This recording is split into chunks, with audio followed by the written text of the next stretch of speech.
An entire city block folded in on itself as glass and concrete rained down, and I walked through the smoke without slowing. Sirens were a thin, looping sound under the wreckage of a highway overpass, and a helicopter spun uselessly above a charred void where a skyscraper's face had been punched away. People were screaming in a way that made it hard to place distance. Cameras were already tracking the one shape in the sky that mattered. He, Homelander, was above the rooftops, glowing like a bad promise, and Vought's PR teams were broadcasting calm as they patched the live feed to the wrong angle. The crowd shifted toward the open streets, and soldiers moved with the wrong confidence, trained to root out monsters they didn't understand. None of it was a problem for me in the way they meant, but his expression when he couldn't land a hit on anything that registered as resistance did something to the room. This is only the beginning. The failure up there is already unfolding into something far more dangerous. Listen closely. If you stay, you will watch how power misreads mercy, and what looks like indifference becomes a break in the world's defenses. Subscribe so you know when this unraveling gets worse, because what follows won't stop at one city and you will regret being uninformed. By the time I reached the intersection, the evacuation had already stalled into the kind of frozen traffic that only happens when people realize the thing they're running from is faster than their exit plan. A city bus had been abandoned diagonally across 3 lanes, and its doors were still open, while smoke drifted in through the windows like something invited. Overhead, Homelander hovered in place with the stillness of someone who understood that being seen was half the victory, and every camera on every phone was pointed at him, as he waited for applause that hadn't come yet. The street-level soldiers didn't know whether to fire at the broken building behind me or the man in the sky ahead of me, and that hesitation was the only reason anyone was still alive. He descended slowly, the way a storm settles, and the pavement cracked under his landing in a circle that told me exactly how much effort he wanted the crowd to think he was using. There was a burning smell that had nothing to do with the cars, and when he turned his head toward me, the lasers began before he asked a question. The beams crossed the space between us in a straight, impatient line, and I watched them carve a trench through the asphalt at my feet before they reached my shoulder and slid past like they'd misjudged the shape of the world. A storefront behind me lost its windows in a neat explosion, and a fire started where a rack of coats used to be, which was annoying because someone would have to deal with that now. Homelander adjusted his stance without acknowledging that anything had gone wrong, and the second sweep came lower, tracking across my torso in a way that would have split a tank. The beam found me, passed over me, and continued into a line of empty taxis that folded like paper as their frames softened under the heat. People screamed again, louder this time because they had expected an impact and hadn't gotten one, and the gap between expectation and reality is where panic grows teeth. He stopped firing not because he was finished, but because the cameras were too close, and the narrative needed a pause. "What are you supposed to be?" he asked, loud enough for the microphones to catch the confidence without the confusion. His eyes were on me in the way that assumes recognition is owed, and the silence that followed wasn't empty so much as it was unused. "I'm a hero," I said, because it was simpler than explaining the grocery list in my pocket or the sale I was going to miss. The building to our right shifted in a way that told me its support columns had already been compromised, and a family was still on the 4th floor because I could hear the movement through the sirens. He moved first, which was predictable, and the punch that followed came with the kind of air displacement that usually breaks windows a block away. The impact arrived at my chest and left without changing anything important, and the shockwave traveled past me to do its work on a row of parked cars that lifted and slammed down in sequence. Somewhere behind us, a concrete slab gave up and fell, which meant I needed to finish the evacuation before he decided to escalate in a way that would make the rest of this inefficient. Homelander's second strike came from above, his heel dropping with the intention of pinning me through the street into the subway line beneath it. The asphalt cratered around my shoes instead, spiderwebbing outward as the force chose the path that offered resistance, and the manhole cover 10 feet away flipped into the air like a coin. The cameras caught that too, and I knew they would replay it at half speed while someone tried to explain why nothing had happened to me. He didn't speak after that because the first doubt had already entered the performance, and doubt doesn't read well on a live broadcast. Instead, he grabbed me by the collar with the same casualness he used for handshakes, and took us upward in a vertical line that left the street in a gust of trash and loose papers. The city opened beneath us in a grid of evacuation routes that were already failing, and the building with the compromised supports leaned another inch toward surrender. At a height where the helicopters couldn't follow without risking a stall, he tried again, this time with both hands, the grip tightening as if pressure alone could negotiate a new outcome. I let him move me because it shortened the distance back to the fourth floor, and when he slammed me downward, the air split around us in a sound that set off car alarms 3 blocks away. The impact came and went. The street accepted the damage, and I stepped out of the shallow bowl he'd made as the building beside us shed a curtain of bricks. On the fourth floor, the family reached the stairwell because the vibration had finally convinced them that waiting was worse than running. I heard their feet on the steps and turned toward the entrance in time to see Homelander's shadow lengthen across the doorway. He was still hovering, still framed by the smoke, and still looking at me as if I'd failed to understand the rules. The third set of lasers was less precise, drawn in a wider arc that cut through signage and steel as he tracked me toward the stairwell. The beam reached my back and kept going, carving a glowing line along the wall that collapsed into dust as the heat found the rebar. The doorframe held long enough for the family to pass, and when the last of them reached the landing below, I closed the door because it would slow the smoke. Above us, something in Homelander's posture changed in a way the cameras couldn't translate, and I knew the next attempt wouldn't be calibrated for an audience. The streetlights flickered as the grid took another hit, and a siren went quiet in the distance when its power died. He raised his hands again, and this time the city was in the line of fire. By the time he lifted his hands the second time, the performance had already slipped into something less stable, and the angle of his shoulders told me he wasn't thinking about cameras anymore. The line of fire he chose ran past me into a hospital wing that had been evacuated too quickly to clear the upper floors, and the glass facade reflected the beam for a fraction of a second before it shattered into a falling curtain. I stepped forward because the reflection meant the interior corridors were about to take the heat, and when the lasers passed over my arm on their way through, they continued into the ward behind me and turned a bank of machines into molten silhouettes.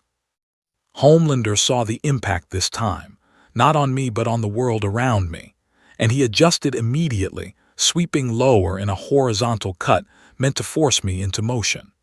The beam crossed the intersection and found a row of utility poles, and the transformers detonated in sequence as the grid failed block by block.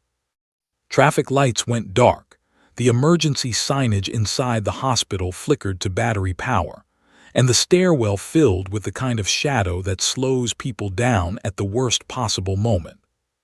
He closed the distance before the smoke could settle, moving in a straight line that split the air in front of him, and the punch he threw was intended to keep me from turning back toward the entrance. The impact arrived without changing my pace, and the force he expected to travel into me traveled instead into the pavement behind me, where it lifted a slab and dropped it across the crosswalk. Someone screamed from the second-floor landing, and I could hear the scrape of a wheelchair being forced down a step at a time. Homelander grabbed again, this time at my wrist, and the grip tightened as if pressure alone could produce a result that hadn't shown up yet. He pulled upward, trying to separate me from the door, and we rose just enough for the stairwell to lose sight of the street. From there, he drove me laterally through the side of an office building in a move that would have taken most of the floor with it, and the wall gave way in a plume of dust that set off the fire suppression system. Sprinklers activated across an open-plan workspace, soaking desks and monitors as we crossed the room without slowing, and the employees who had stayed behind for the lockdown scattered toward the emergency exits. Homelander used the space to try again, his hands coming together in a clap meant to compress the air between us into something that would register as resistance. The sound traveled out through the broken windows and set off alarms on the street below, but the pressure chose the easier target and collapsed a conference room partition instead. He shifted to speed after that, moving in a circle tight enough to generate a wind that dragged loose papers into a funnel around us. The intention was to disorient, to force a reaction that would read as strain, and when he came in from behind with a strike aimed at the base of my neck, the motion was clean enough to impress the soldiers watching from the perimeter. The impact passed through without effect and continued into a support column that cracked along its seam, and the ceiling sagged a half-inch as the load redistributed. That redistribution mattered more than anything he was doing to me, because the building had been compromised once already, and the added stress meant the evacuation route on the east side was about to become a dead end. I turned toward the stairwell that led down to the service corridor, and the moment I did, he saw it as retreat. The lasers came again, drawn in a tight spiral that cut through drywall and insulation as he tried to fence me in, and the heat found a gas line that shouldn't have been active. The explosion wasn't large, but it was enough to blow out the interior doors along the hall and send a rolling wave of flame toward the exit sign. The people moving below hesitated when the light changed color, and hesitation on a staircase is how pileups start. I stepped through the fire because it was faster than going around, and the railing bent under my hand as I cleared a path that wouldn't close behind them. Homelander followed without slowing, his expression no longer calibrated for anyone's understanding, and he struck again with both fists in a downward motion meant to anchor me to the floor. The tiles shattered, the subfloor splintered, and the impact drove a crater into the service corridor that exposed the pipes beneath. Water began to spill immediately, and the hiss of steam told me the pressure differential had opened a line somewhere above. He hovered there for a second, looking at the shape of the damage instead of me, and that was the first time the confusion showed in a way the cameras would catch. The corridor lights flickered as the emergency circuit tried to compensate, and the sound of boots on the stairs meant the last of the evacuees were finally moving again. He raised his hands once more, not toward me but toward the ceiling, and the heat that followed was meant to bring the floors down in a controlled collapse.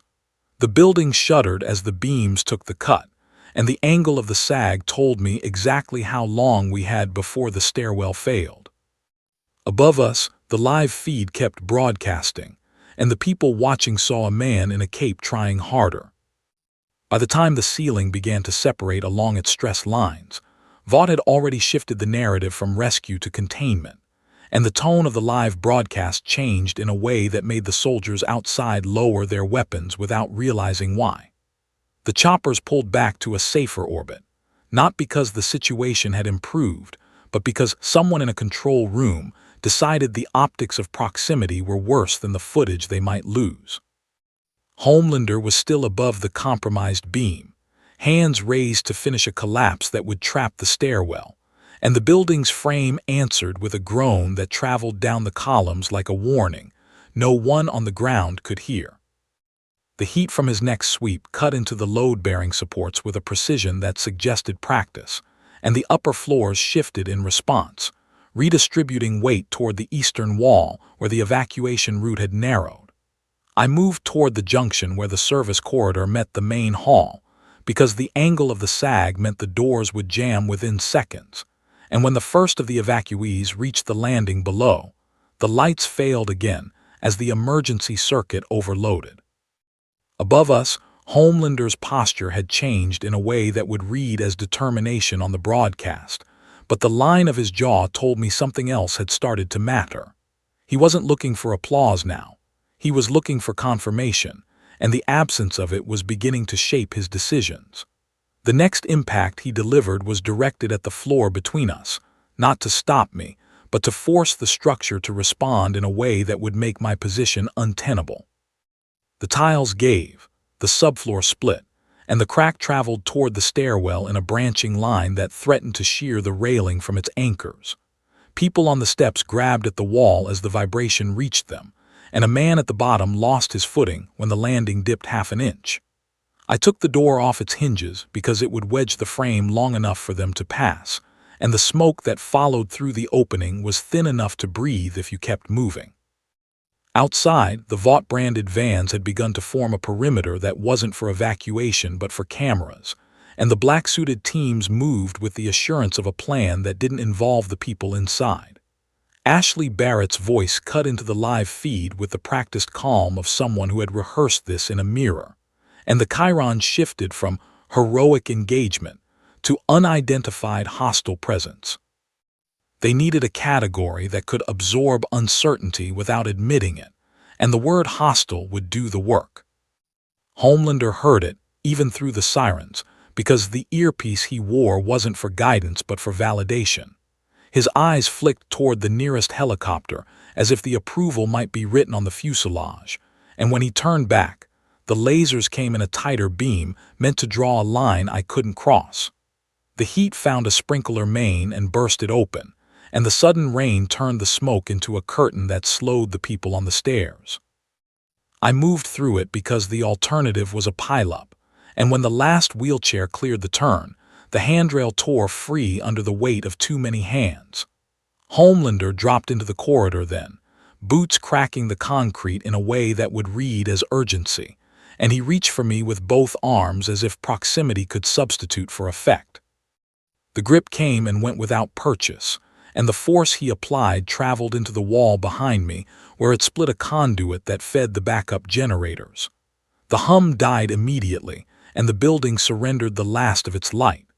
For a second, the only illumination was the glow from the cut beams above, and in that red haze, the cameras caught the part of his expression he hadn't meant to show.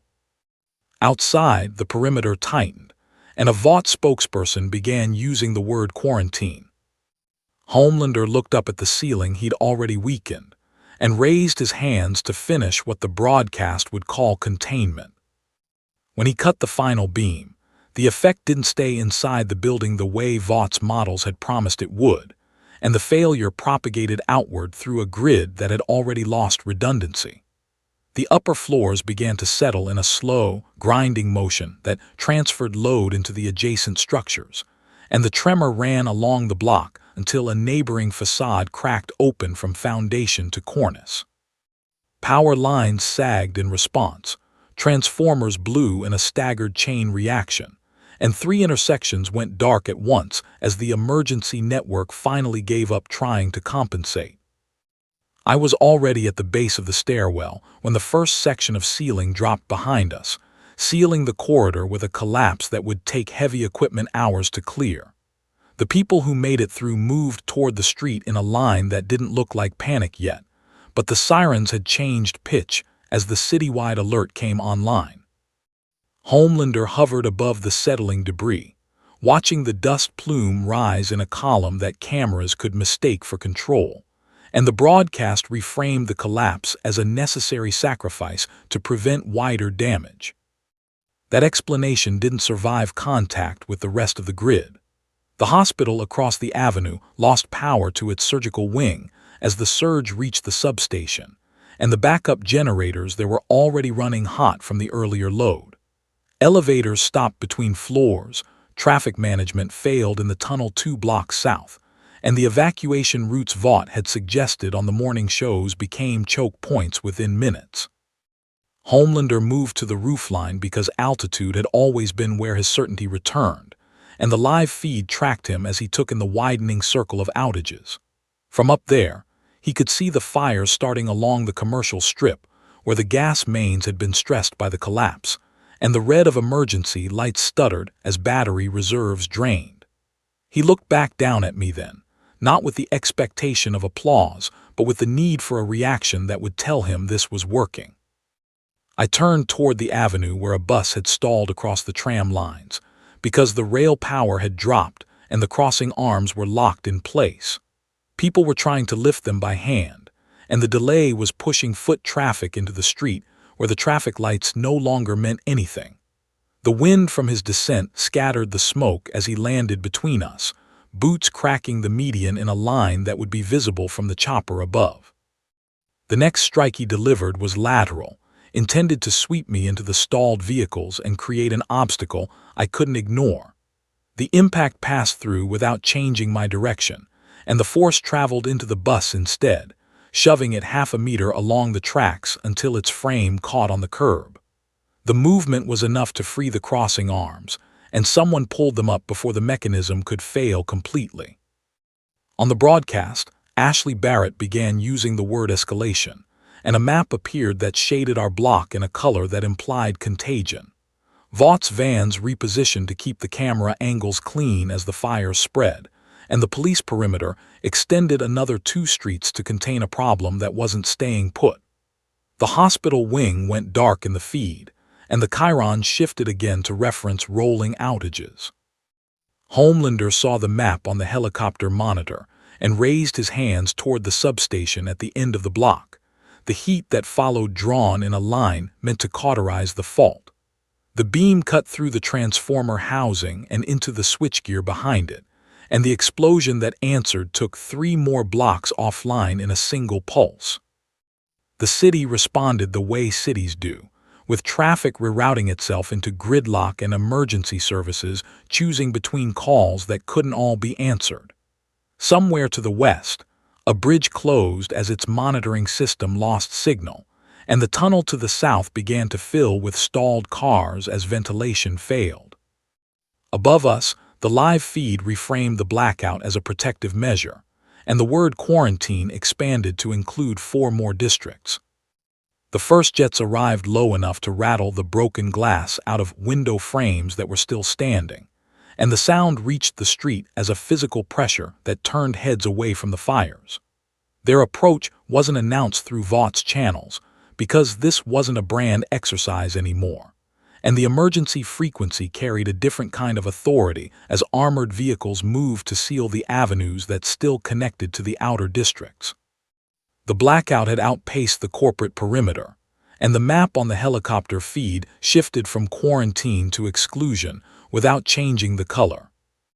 Homelander looked up as the lead aircraft banked across the smoke column, and the posture that had read as control a minute earlier tightened into something less rehearsed. The military didn't wait for a cue. A warning passed through the loudspeakers that no one on the street could hear over the sirens, and a drone descended along the tram lines to mark a targeting grid across the intersection. The red lattice it projected slid over the bus, the median, and finally across my shoulder as the system tried to distinguish friend from problem. I stepped into the open because the family from the stairwell had reached the curb, and the wind from the rotors was pushing them back toward the fires. Homelander moved to intercept, not to stop me from helping, but to keep the aircraft from deciding this was a cooperative scene. The first missile came in on a shallow arc that suggested restraint, and when it detonated against the pavement 10 meters away, the shockwave lifted a row of motorcycles and dropped them in a clatter of metal. He turned toward the jet with an expression that would read as betrayal on the broadcast, and the lasers answered before anyone could clarify jurisdiction. The beam cut through the drone and into the facade behind it, and the falling debris struck the targeting vehicle as it tried to reposition.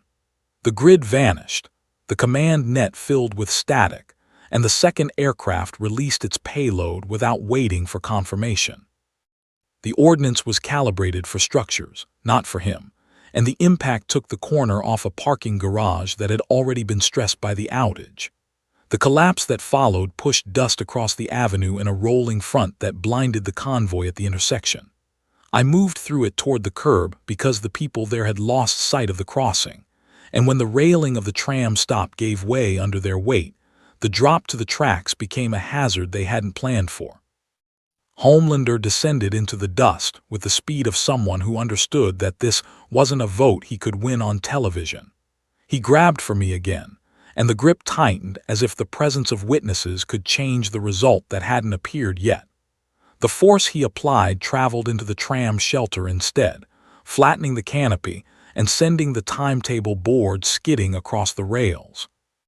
Above us, The jet circled for another pass, and the command vehicle on the far corner began to deploy a heavier platform that hummed as it powered up.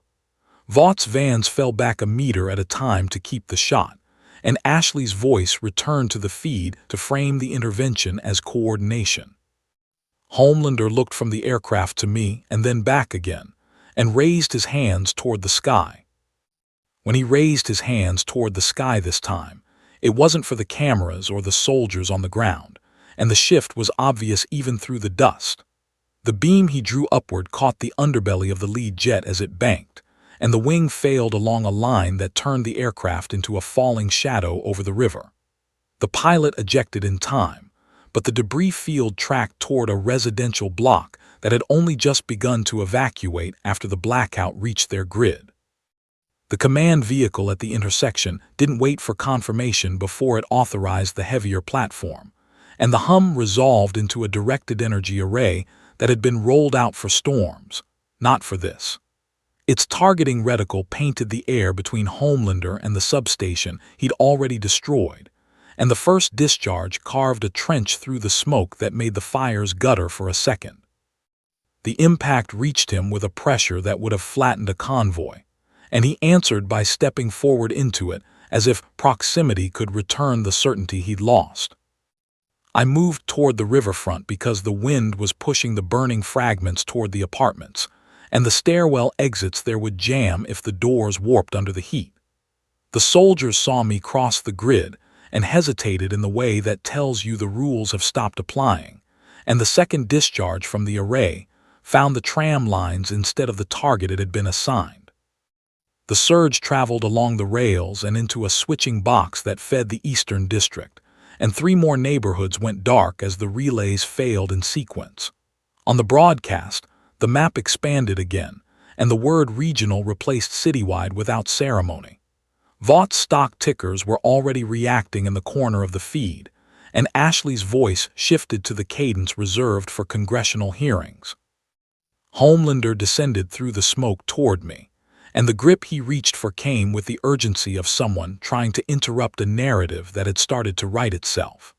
The force he applied traveled into the retaining wall along the river instead, and the crack that followed ran the length of the promenade before the concrete began to slump. Water found the breach immediately, and the first wave pushed through the service tunnels beneath the street, where the ventilation had already failed. Traffic reports went silent as the underpasses filled, and the emergency frequency began to carry calls from districts that hadn't been on the map a minute earlier. Above us, the surviving jet made its pass, and the ordnance it released was meant to break a storm front over open water. The detonation lifted the surface of the river into a white dome that collapsed back toward the banks, and the surge carried burning debris into the marina where the fuel lines were exposed. Homelander looked from the rising water to the aircraft and then back to me, and raised his hands again, this time toward the horizon where the blackout was still spreading. By the time the surge reached the marina, the idea that this was still a contained engagement had already become unsustainable, and the emergency frequency carried calls from 3 separate districts that had never been on Vought's original quarantine map. The blackout was no longer moving in a circle, but along infrastructure lines, following substations and switching yards in a pattern that would look deliberate from above. Homelander hovered at the edge of the promenade, where the retaining wall had given way, watching the water push through the service tunnels and into the transit corridors that had lost ventilation minutes earlier. The soldiers on the ground were receiving new orders through a command net that had begun to fragment, and the armored column repositioned toward the bridge as if the river itself had become a threat vector. I moved along the tram lines toward the eastern exit because the tunnel beneath the avenue would fill first, and the people down there were still trying to decide whether to abandon their cars. The wind from Homelander's descent scattered ash across the tracks as he landed between me and the stairwell that led below. He didn't speak this time, and the strike he delivered came from the side in a motion meant to drive me back toward the water. The impact passed through without changing my direction, and the force traveled into a light pole that bent along its base before dropping across the curb. The barrier it created slowed the foot traffic behind us, and a paramedic had to lift a stretcher over the fallen metal, while the sirens shifted pitch again to signal tunnel flooding. On the broadcast, the language changed from coordination to resistance, and a second map appeared that marked zones where the military would not guarantee response times. Vought's vans had pulled back to a ridge that kept the river in frame, and Ashley Barrett began to use the word stabilize as if repetition could make it true. The stock ticker at the bottom of the feed dipped again as the blackout crossed into a financial district that had its own backup grid. Homelander moved to intercept when I turned toward the stairwell, his hands reaching with the insistence of someone who understood that dominance is a story you have to keep telling. The grip came and went without purchase, and the force he applied traveled into the stairwell wall where it split a conduit feeding the tunnel pumps. The hum died immediately, and the water level below rose another inch. A drone from the heavier platform drifted into position above the avenue, projecting a new targeting lattice that slid across the tunnel entrance and up the facade behind us. The command net authorized a localized strike meant to seal the breach along the promenade, and the discharge that followed hit the riverbank hard enough to send a sheet of water into the street. The people on the stairs hesitated as the first wave reached their ankles, and hesitation on a descent is how the line becomes a pile. I stepped past the barrier because the alternative was a crush, and the railing bent under my hand as I cleared a path that wouldn't close behind them. Homelander hovered above the entrance, looking down into the rising water and then back at me, and for the first time the cameras caught him trying to decide which threat was real. The tunnel took on water faster than the command net had projected, and the pumps that should have bought another 10 minutes had already gone silent when the conduit split.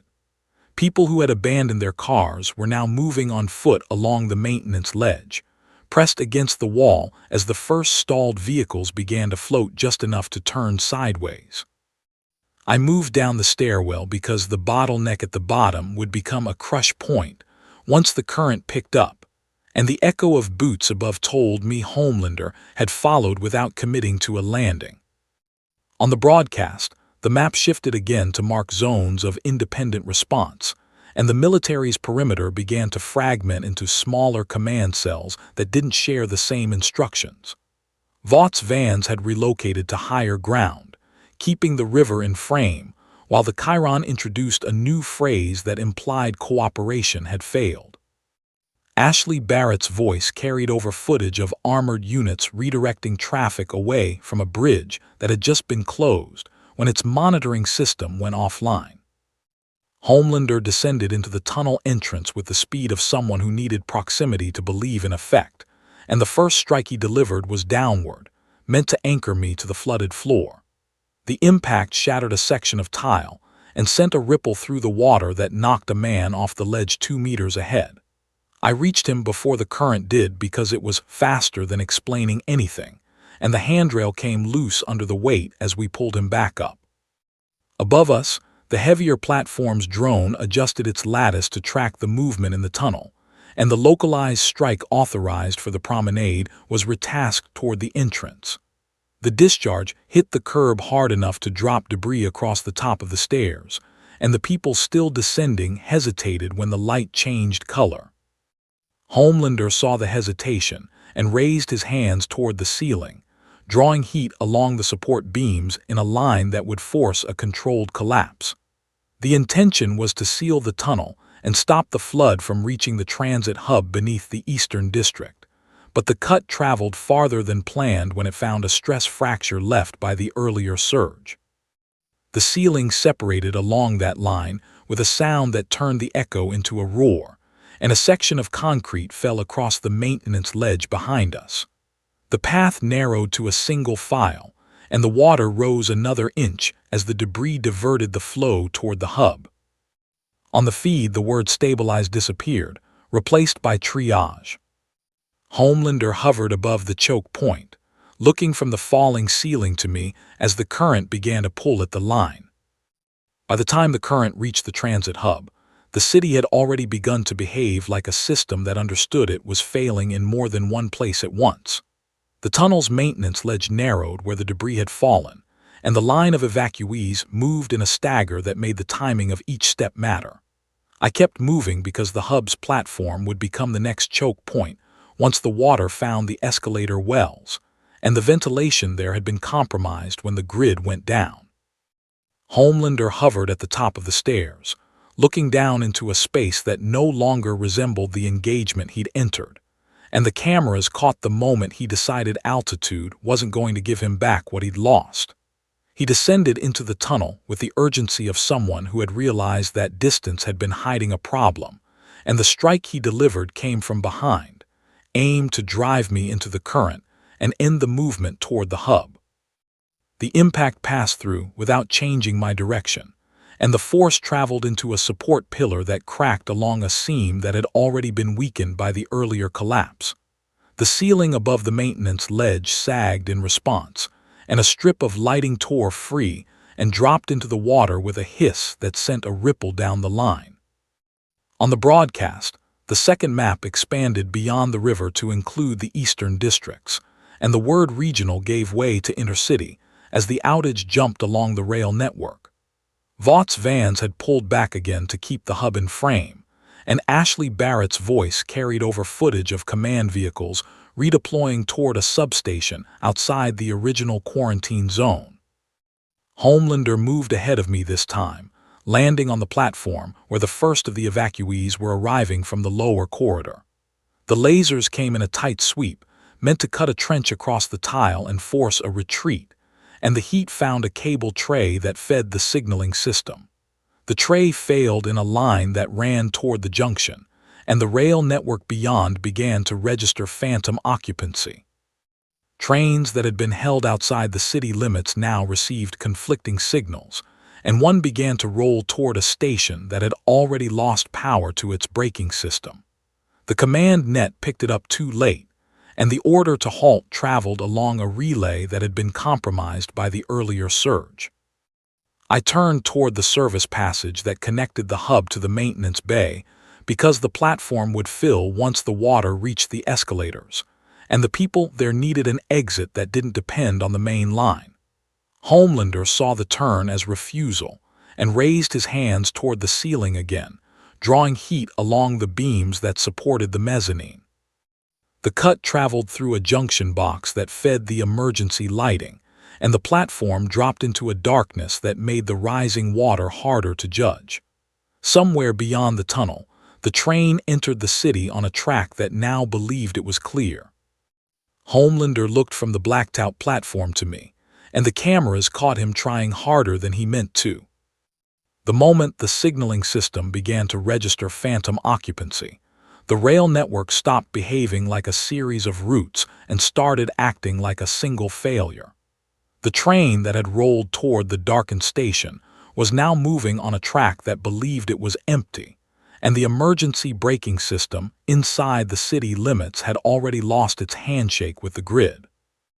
On the platform, the water reached the first escalator well and began to pour down in a steady sheet that carried debris into the lower concourse. I moved toward the service passage because the maintenance bay offered a route that didn't depend on the main line, and the people clustered at the far end of the platform were already turning toward the sound of the approaching train. Homelander landed between us again, boots cracking the tile in a pattern that would be replayed as resolve, and the strike he delivered came from above, meant to anchor me in place while the platform filled. The impact passed through without changing my pace, and the force traveled into the escalator housing instead, shearing a panel that dropped into the well. The water surged in response, spilling onto the platform in a wave that knocked two people off their feet and carried a suitcase into the service track. On the broadcast, the map no longer bothered with shading and instead displayed a live feed from the station's exterior, where the tunnel mouth had begun to vent steam. Vought's vans had retreated to the ridge overlooking the river, and Ashley Barrett's voice shifted to a tone reserved for liability statements. Homelander raised his hands toward the ceiling once more, drawing heat along the mezzanine supports in a line that would force a collapse to block the main track. The intention was to stop the train before it reached the platform, but the cut traveled into a cable trunk that fed the adjacent junction. The signal that had been conflicting became absent, and the train entered the final curve without resistance. I stepped into the service passage because the people behind me would follow an open door faster than an explanation, and the maintenance lights there were still on a separate circuit. The first of them reached the threshold as the platform shook, and the sound of steel on steel arrived through the tunnel in a way that told you it was too late to move the station itself. Homelander hovered above the track, looking down into the darkness where the headlights were beginning to show, and the cameras caught the moment he realized the collapse he'd chosen would not arrive in time. The train came through the smoke without slowing. The headlights reached the curve before the collapse finished its work, and the sound of the train inside the tunnel stopped being a warning and became an arrival. The mezzanine supports that Homelander had cut gave way in a staggered sequence that dropped concrete onto the track a second too late, and the debris scattered under the front carriage instead of blocking it. Sparks climbed the walls as steel met obstruction, and the platform shook in a rhythm that made the water on its surface break into standing waves. I was already inside the service passage when the first carriage breached the station, and the people behind me moved toward the maintenance bay with the kind of urgency that doesn't wait for instruction. The doorframe bent under the pressure of too many hands, and the emergency lights there flickered as the separate circuit took the surge from the rail. Homelander descended toward the track, looking for a point where force could be applied quickly enough to matter, and the strike he delivered was aimed at the engine block itself. The impact split the housing and drove the front of the train down into the rail bed, but the momentum carried the second carriage forward into the platform where the water had pooled. The derailment lifted a section of tile and dropped it across the service track, and the shockwave reached the passage in a way that made the maintenance lights stutter. On the broadcast, the feed cut to an exterior shot as the station's facade vented smoke into the avenue, and the word catastrophic appeared where stabilize had been earlier. Homelander raised his hands toward the remaining supports, drawing heat along the beams that still held the mezzanine above the platform. The cut traveled into a conduit that fed the tunnel pumps on the western side, and the hum there died as the water found another route. The people in the maintenance bay reached the ramp that led to street level, and the first of them disappeared into daylight as the sirens above changed pitch again to signal structural failure. Homelander hovered above the wreckage, looking from the derailed carriages to me as the ceiling began to separate along a new line. The breaking point wasn't the impact, but the decision that followed. By the time the ceiling began to separate along the new line, the station had already lost the chance to fail cleanly, and the collapse that followed didn't stay where anyone had planned it. The mezzanine dropped in a single motion that pushed air through the tunnels like a piston, and the water that had been pooling on the platform surged toward the service track in a sheet that carried debris into the maintenance passage. I moved up the ramp toward the street because the daylight there meant the next decision would matter outside this room, and the people behind me had started to run in a way that told you they understood the structure was giving up. The sirens above shifted again as the command net began to call for withdrawal, and the emergency frequency filled with districts that had never been on Vaught's map at all. Homelander rose through the settling dust into the open air, and the cameras found him against a skyline that had lost its grid. Fires marked the commercial strip where the gas mains had been stressed, and the river had begun to claim the lower promenade where the retaining wall had cracked. The blackout had moved beyond the rail network now, following switching yards into neighboring cities whose substations weren't built for a cascading surge. On the broadcast, Ashley Barrett spoke over footage of bridges closing and tunnels venting steam, and the Chiron introduced a phrase that implied recovery would take years. Vaught's vans had retreated to the highway where the signal still held, and the stock ticker in the corner of the feed no longer updated in real time. Homelander descended to the avenue where the bus still sat across the tram lines, looking at a street that no longer behaved like a place he could fix with a gesture. He turned toward me with an expression that needed a reaction more than an outcome, and raised his hands as if the next attempt could reverse the sequence that had already begun. The heat that followed found a transformer that had survived the earlier surge, and the explosion that answered took the last hospital wing offline. The emergency generators there had been running hot for hours, and the silence that followed carried into the surrounding districts as the network shed load it could no longer distribute. People moved away from the avenue in a line that didn't look like evacuation so much as departure, and the helicopters that remained lifted to a higher orbit as the smoke thickened. The command net began to speak in terms of relocation, and the word temporary appeared in a way that suggested permanence. Homelander hovered above the intersection, looking from the fires to the darkened windows and then back to me. And for the first time, the cameras caught what happened when he understood that nothing he did would register the way it used to. The world didn't end in a moment. It changed in the hours that followed as the blackout crossed borders and the rail network went quiet beyond the city limits. Bridges stayed closed because their monitoring systems had never come back online, and the tunnels filled with a water line that marked where the pumps had failed. The station beneath us would be sealed within a day, the marina abandoned within a week, and the districts that had lost their grid would learn how to live without one. Somewhere beyond the river, another substation tripped,